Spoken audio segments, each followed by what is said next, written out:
Hello students, today we are going to start the next chapter, that is permutations and combinations. So before we start this, I would like to introduce you to the concept of factorial notation. So if you recall from your previous studies, whenever we had to write the sum of some like terms, like suppose we are adding up n natural numbers. So instead of writing it as 1 plus 2 plus 3 plus so on till n, we can write it in the compact form as summation n. So this symbol is called as summation, or we also write it as summation k, where k can take values from 1 to n. So this is another way of writing it. A similar thing is that if we had to add the sum of squares of first n natural numbers, we could write it, rather than writing it so many terms, we will write it as k is equal to 1 to n and summation k square. So this way of writing, and this means that you keep substituting k equal to 1, 2, 3 till n and adding up the those terms, and this is the meaning of the symbol summation.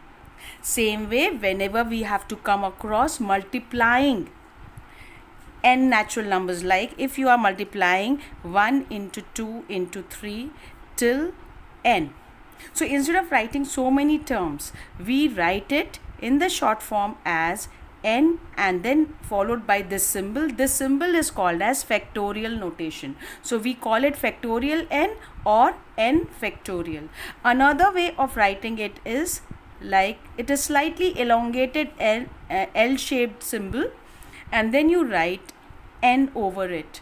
This also means the same. So the symbol this or this stands for factorial notation,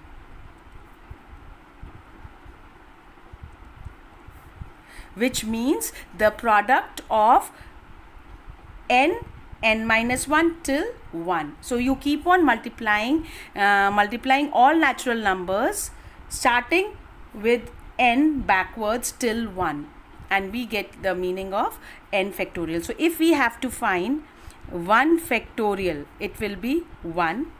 2 factorial will be 2 into 1, which is 2. 3 factorial would be 3 into 2 into 1. That is, we are multiplying all natural numbers backwards, starting with the number which we are writing as factorial, and we go till 1. So this will be equal to 6. So same way you can find 4 factorial is 4 into 3 into 2 into 1, which amounts to 24. So you have to remember, you can do it till 10, you have to remember the values till 10 factorial. Okay, so same way you can write 5 factorial. Definitely you have to remember this result, 4 3 into 2 into 1, which amounts to 24 into 5, which is 120.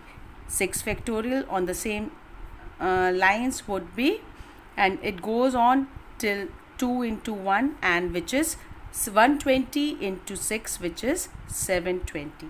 So if you observe carefully, this 2 factorial can be written as 2 into 1 factorial. Same way 3 factorial can be written as 3 into 2 factorial, because if you multiply 3 to 2 into 1, which is 2 factorial, you get the same as 3 factorial. Same way 4 factorial can be written as 4 into 3 factorial, which can further be written as 4 into 3 into 2 factorial, and so on. So going in this manner, you can write n factorial as n into n minus 1 into n minus 2, going in this manner 3, 2, 1. n factorial can also be written as n into n minus 1 factorial. n factorial can also be written as n minus 1 into n minus 2 factorial, or it could be written as n minus 1, n minus 2, n minus 3 factorial, and so on.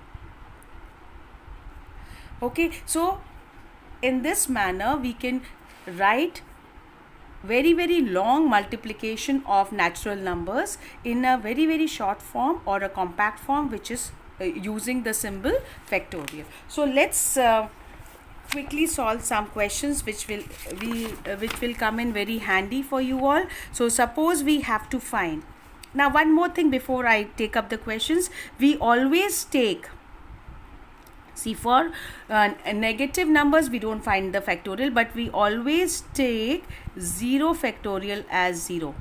So we just take it as, whenever we come across 0 factorial, we will always write it as 1.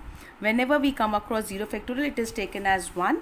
1 factorial in any case is 1, and all others we have already done. So whenever we come across 0 factorial, it will be replaced with 1. Okay, now let's start with questions.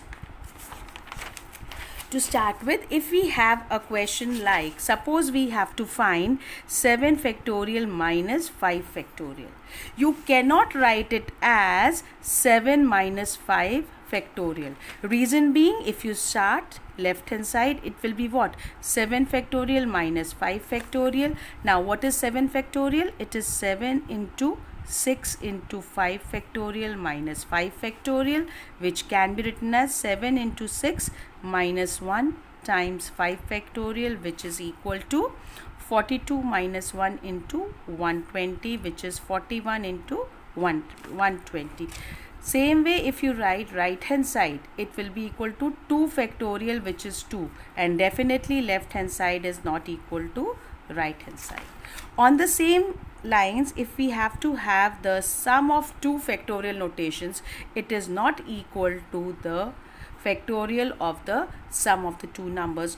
Exactly on the same lines, we can check it out, that 7 factorial plus 5 factorial will be 7 into 6 plus 1 into 5 factorial. Exactly on the same lines here, instead of minus sign we have a plus sign here, and that's how you get 7 into 6 plus 1 as against 7 into 6 minus 1, and you solve it, you get it as 42 plus 1 into 5 factorial, which comes out to be 43 into 5 factorial, which is definitely not equal to, right hand side would be 12 factorial. 12 factorial and 43 into 5 factorial are not at all equal. So in general we write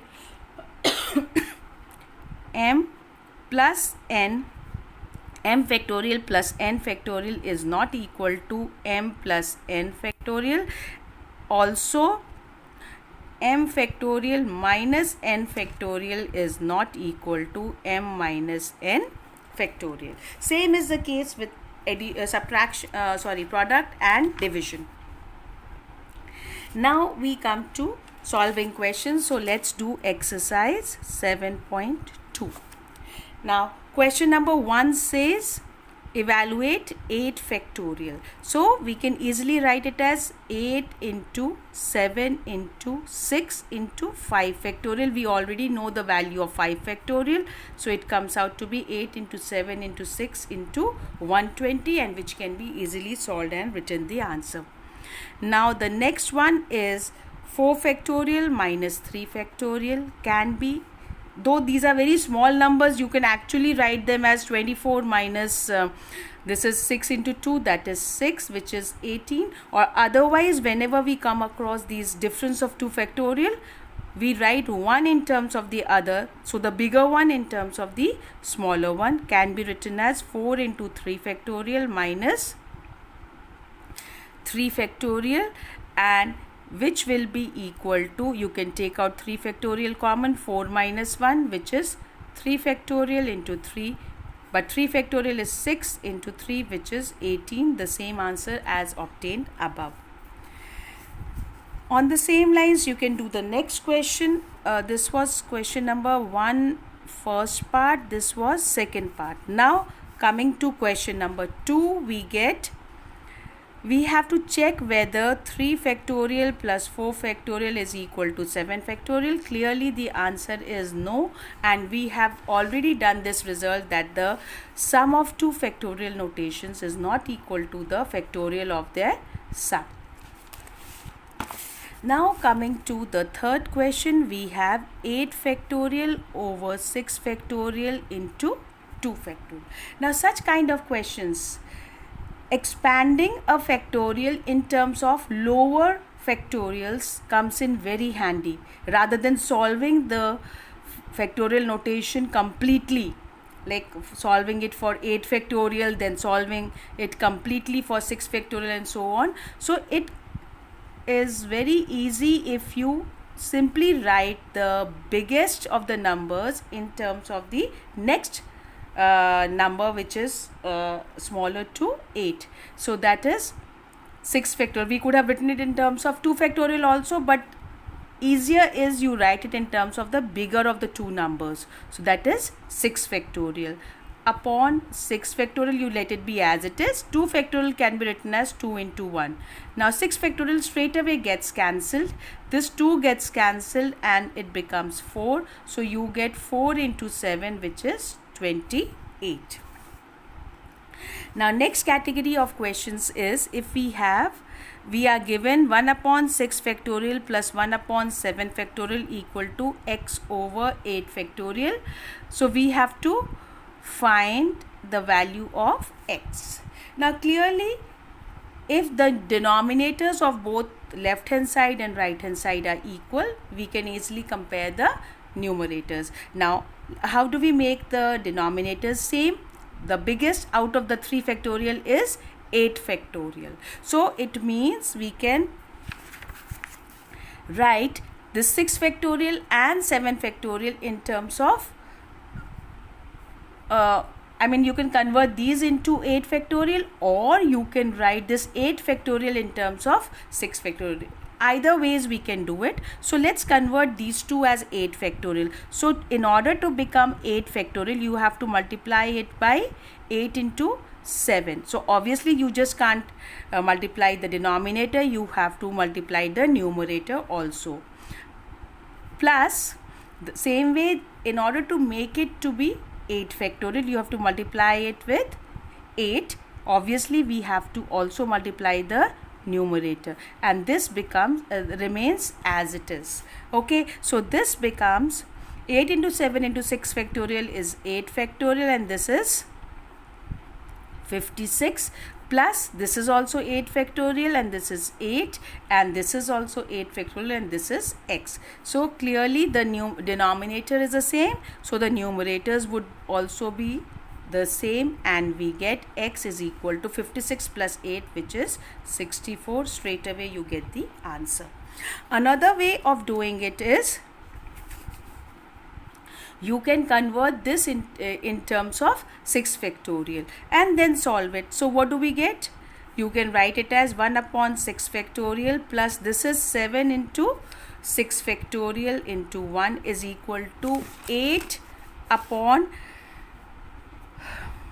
8 into 7 into 6 factorial. 6 factorial is common to all three terms, can get cancelled, and now you do the needful, that take the LCM, take this 8 into 7 to the other side. So 8 into 7 plus here 7, 8 into 7 upon 7 is equal to x. This gets cancelled. We have got the same step as this one, that is this is 56 plus 8 equal to x, and which gives us x equal to 64. Now the last category is, we have to do question number 5, which is we have to evaluate n factorial over n minus r factorial when first part n equal to 6 and r equal to 2. Simply substitute, we get this is equal to 6 factorial upon 6 minus 2 factorial, which comes out to be upon 4 factorial. 6 into 5 into 4 factorial upon 4 factorial, this gets cancelled, answer is 20. Same way the second part is n equal to 9 and r equal to 5. So substituting, we get 9 factorial upon 9 minus 5 factorial, which comes out to be 9 factorial over 4 factorial. Solving on the same lines as above, what do we get? We write 9 factorial in terms of the smaller factorial. So 9 into 8 into 7 into 6 into 5 into 4 factorial, and this 4 factorial gets cancelled. Just simply solve it and this is the answer. You just solve these and write the answer. So in this way you can do similar questions related to factorial on the same lines as we have already done. Thank you.